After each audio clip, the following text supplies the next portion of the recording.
জম্মু কাশ্মীরে পর্যটকদের উপর সন্ত্রাসী হামলার ঘটনায় যুক্তরাষ্ট্রের প্রেসিডেন্ট ডোনাল্ড ট্রাম্প ভারতের প্রধানমন্ত্রী নরেন্দ্র মোদীকে ফোন করে গভীর উদ্বেগ প্রকাশ করেছেন, জানিয়েছেন নিন্দা এবং দোষীদের ধরতে ভারতের পাশে থাকার বার্তাও দিয়েছেন তিনি। বিস্তারিত জানাচ্ছেন লিমা শায়ন্তী।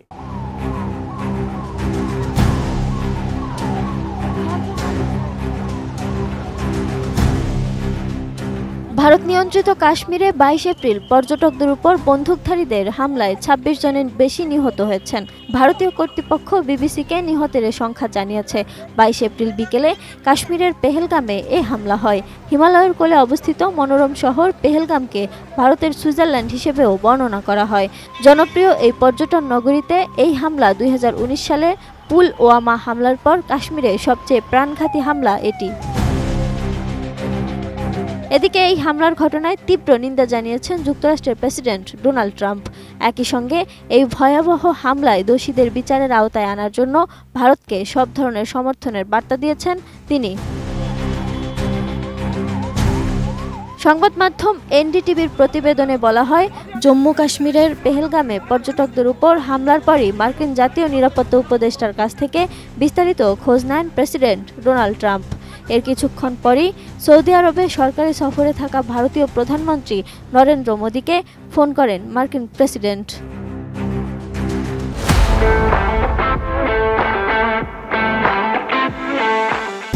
সামাজিক যোগাযোগ মাধ্যম এক্স হ্যান্ডেলে ভারতের পররাষ্ট্র মন্ত্রণালয়ের মুখপাত্র রণধীর জয়সওয়াল এ তথ্য জানিয়েছেন। পোস্টে তিনি বলেন, প্রেসিডেন্ট ডোনাল্ড ট্রাম্প প্রধানমন্ত্রী নরেন্দ্র মোদীকে ফোন করেছেন।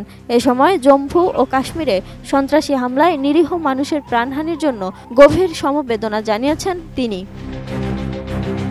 পোস্টে পররাষ্ট্র মন্ত্রণালয়ের মুখপাত্র আরও লিখেন, প্রেসিডেন্ট ট্রাম্প নারকীয় এই হামলার তীব্র নিন্দা জানিয়েছেন। পাশাপাশি হামলায় অপরাধীদের বিচারের আওতায় আনার জন্য ভারতের প্রতি পূর্ণ সমর্থন জানান।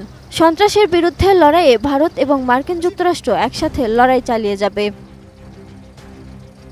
এর আগে হোয়াইট হাউসের প্রেস সচিব ক্যারোলিন ল্যাভিট জানিয়েছিলেন, জম্মু কাশ্মীরে হামলার ঘটনায় ভারতীয় প্রধানমন্ত্রী নরেন্দ্র মোদীর সঙ্গে কথা বলবেন ট্রাম্প। এরপর দুই দেশের প্রধানের মধ্যে কথোপকথন হয়। ভারতীয় সংবাদ মাধ্যমগুলো জানিয়েছে, 22 এপ্রিল বিকেলে ভারত নিয়ন্ত্রিত কাশ্মীরের পহেলগামে পর্যটকদের উপর বন্দুকধারীদের হামলায় অন্তত 22 জন নিহত হয়েছেন।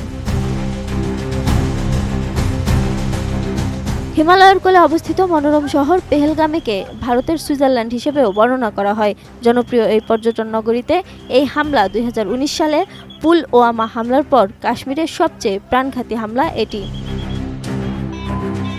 এদিকে হামলার পর সৌদি আরবে সফর সংক্ষিপ্ত করে দেশে ফিরেছেন ভারতের প্রধানমন্ত্রী নরেন্দ্র মোদী। সরকারি সূত্রের বরাত দিয়ে পিটিআই জানিয়েছে, পূর্ব নির্ধারিত সৌদি বাদশাহ আয়োজিত সরকারি নৈশভোজ অনুষ্ঠানে যোগ দেননি ভারতের প্রধানমন্ত্রী।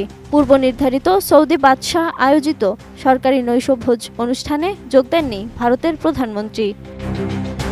Lima Shayanti, desk report, ATN news.